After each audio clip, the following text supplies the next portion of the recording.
जय श्री कृष्ण।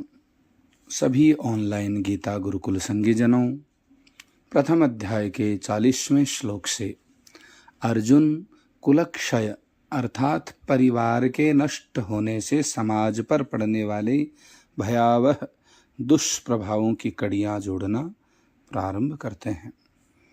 यहाँ वे एक बहुत ही महत्वपूर्ण सामाजिक सिद्धांत की बात करते हैं कि जब किसी परिवार के बड़े बुजुर्ग अथवा मार्गदर्शक समाप्त हो जाते हैं तो उस परिवार की पीढ़ियों वर्षों पुरानी अच्छी परंपराएं नष्ट हो जाती हैं और चारों तरफ अधर्म प्रसरित हो जाता है। कैसे, आइए। प्रथमोऽध्यायः चत्वारिंशत्तमः श्लोकः। कुलक्षये प्रणश्यन्ति कुलधर्माः सनातनाः धर्मे नष्टे कुलं कृत्स्न मधर्मोऽभिभवत्युत। एक एक शब्द का अर्थ देखते हैं।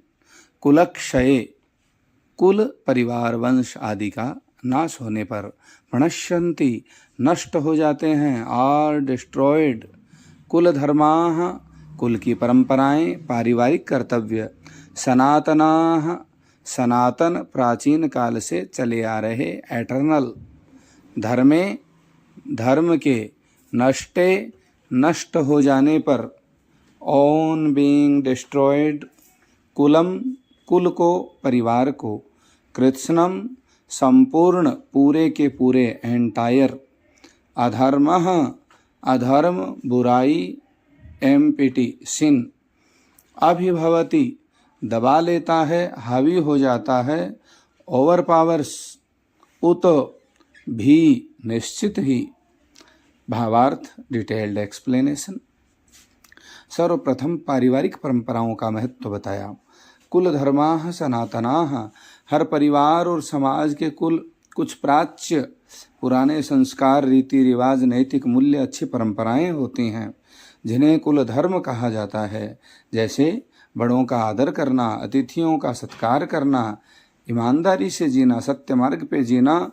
अर्जुन कहते हैं कि जब युद्ध में परिवार के मुख्य पुरुष, बड़े बूढ़े मार्गदर्शक मारे जाते हैं तो उनके साथ ही वे प्राचीन संस्कार और परंपराएं भी नष्ट हो जाती हैं, क्योंकि बच्चों को वे बातें सिखाने वाला कोई नहीं बचता।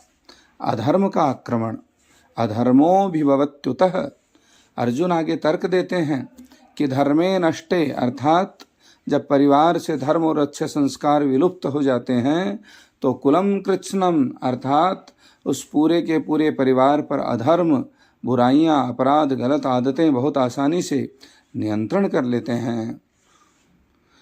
तीसरा, अर्जुन की सामाजिक चिंता भी है। अर्जुन यहाँ एक बहुत गहरे सामाजिक संकट की ओर संकेत कर रहे हैं। वे श्री कृष्ण को समझाना चाहते हैं कि यह युद्ध मात्र मैदान में खत्म नहीं होगा, इसका प्रभाव आने वाली पीढ़ियों पर भी पड़ेगा। जब घरों में संस्कार देने वाले बुजुर्ग ही नहीं रहेंगे तो पूरा समाज दिशाहीन और पतित हो जाएगा। बच्चों के लिए सारांश, समरी फॉर किड्स। प्रिय बच्चों, आपके घर में आपको अच्छी बातें कौन सिखाते हैं? आपके दादा दादी, नाना नानी, माता पिता आदि ही ना। वे आपको सिखाते हैं कि सुबह प्रातःकाल उठकर बड़ों के पैर छुएं, कभी झूठ न बोलें और सबकी सहायता, हेल्प करें। इसी को संस्कार अथवा कुल धर्म कहते हैं। अब सोचिए, अगर किसी घर में ये सब सिखाने वाले बड़े लोग ही न रहें तो छोटे बच्चों को ये अच्छी बातें कौन सिखाएगा? वे बच्चे तो फिर जो मन में आएगा करेंगे और गलत रास्ते पे भी चलेंगे। जैसा कि वर्तमान समाज में बुजुर्गों से दूर बच्चे एवं युवा अतिशीघ्र आधुनिकता और दिखावे से प्रभावित हो रहे हैं। अपनी कुल, मान, धर्म, परंपराओं को वो भूल रहे हैं क्योंकि उन्हें कोई सिखाने बताने वाला नहीं रहा। अर्जुन भी श्री कृष्ण से यही कह रहे हैं, हे कृष्ण, अगर इस युद्ध में परिवारों के सारे सयाने और बड़े लोग मारे गए तो बच्चों को अच्छे संस्कार कौन देगा? बिना बड़ों के पूरा परिवार बिगड़ जाएगा और चारों तरफ बुराइयां फैल जाएंगी। आज की सीख, प्रैक्टिकल इंसाइट। पहला, बड़ों का मार्गदर्शन अनमोल है। हमारे परिवार के बड़े बुजुर्ग हमारे जीवन की नींव होते हैं। उनके अनुभव और उनके दिए गए संस्कार ही हमें बुरे मार्गों पर जाने से बचाते हैं। हमें नित्य ही अपने बड़ों का आदर करना चाहिए और उनकी सीख को संभाल कर रखना चाहिए, अर्थात अनुसरण करना चाहिए। संस्कार ही वास्तविक धन है। किसी भी परिवार की वास्तविक पहचान उसकी धन दौलत से नहीं, अपितु उसके ऊंचे नैतिक मूल्यों और संस्कारों से होती है। अगर संस्कार चले गए तो सब कुछ नष्ट होता जाता है। और अर्जुन के भय का कारण, अर्जुन यहाँ बिल्कुल सही बात कह रहे हैं, लेकिन उनका यह ज्ञान इस समय उन्हें उनके मुख्य कर्तव्य अन्याय के विरुद्ध लड़ने से भटका रहा है। वे विस्मृत हो रहे हैं, भ्रमित हो रहे हैं कि भीष्म और द्रोणाचार्य जैसे बड़े लोग स्वयं ही अधर्म का साथ दे रहे हैं। इसलिए समाज को बचाने के लिए उनका अंत आवश्यक हो गया था। आइए हम आप सभी मिलकर के अपनी सनातनी प्रयासों को बढ़ाएं और नित्य ही ऐसे सनातनी गीता जी के संदेश को 1 से लेकर 18 अध्याय संख्या के लोगों तक पहुंचाकर गीता धर्म का पालन करें।